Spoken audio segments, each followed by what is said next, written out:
Coach, habari? Safi, mambo vipi bwana? Fresh ndugu yangu, asalamu alaykum. Wa alaykum salaam wa rahmatullahi wa barakatuh. Jambo zuri. Nafurahi sana kwanza kukutana na wewe coach. Nafurahi pia. Na natamani kabla ya mechi nikuulize maswali kadhaa kuhusiana na mechi. Okay, karibu sana. Naona game iliyopita mlicheza na nani wanaitwa?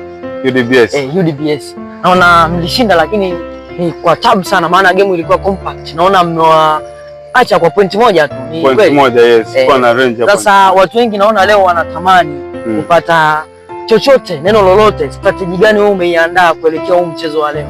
Okay, kwanza kwa kujibu swali lako nikumbushe kwamba UDBS wale ndo walikuwa washindi wa intercollege competition msimu uliopita. Kwa hiyo tulijiandaa sana ili kucheza nao na kuhakikisha tunapata matokeo. Hatukuwa na range nzuri sana lakini ilituvusha sisi kupata point 3 ikiwa ni mechi yetu ya ufunguzi. Kwa hiyo tulipambana sana mpaka kufika pale. Ndio. Yes. Na vipi sasa leo mnaenda kucheza mechi yenu ya pili? Mikakati gani umeandaa wewe kama coach? Kwanza nilichokifanya nimewasisitiza sana wachezaji wangu wachukulie mechi kama ni ya kawaida, ndio tuwe tuna focus na malengo yetu ya msingi. Tunahitaji ushindi. Lakini tactical wako vizuri, technical wako vizuri na tunatarajia kupata matokeo vizuri sana kwa sababu wakifanya kile ambacho nimeelekeza tutapata matokeo inshallah.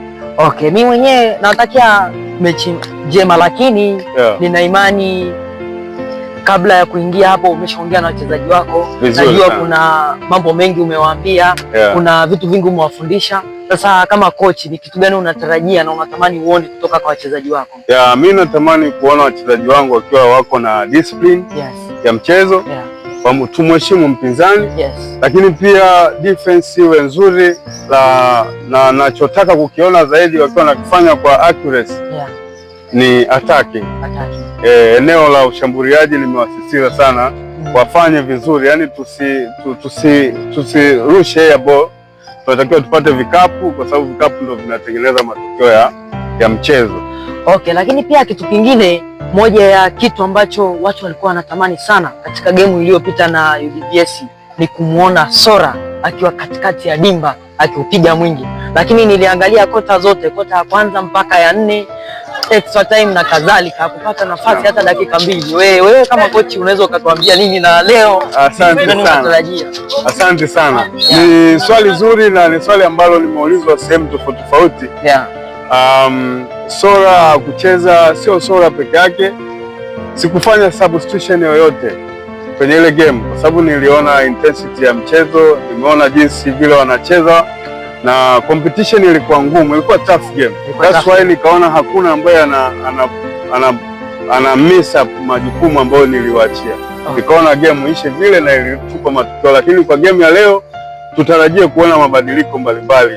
Miongoni mwake atakuwepo na Sora atakuwepo pia. Ni kitu ambacho mashabiki wanatamani kumuona. Sasa kitu cha mwisho, mashabiki wanataka wapate neno moja pia kwako wewe kama kochi. Kuna kitu gani cha kuambia mashabiki?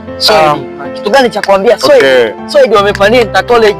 Kitu gani cha kuambia? Mimi ambacho na waomba sana team Swedi wajitokeze kwa wingi kwenye mchezo wetu wa leo. Tunahitaji matokeo, support yao ni ya muhimu sana. Na amsha za kiwanjani zinaleta kama unavyojua shabiki ni mchezaji namba 3 Kwa hiyo wao wafike, watusapoti, tusonge mbele, lakini tuwe na nidhamu tukiwa uwanjani kwa sababu ni jambo la msingi sana kuliko vyote.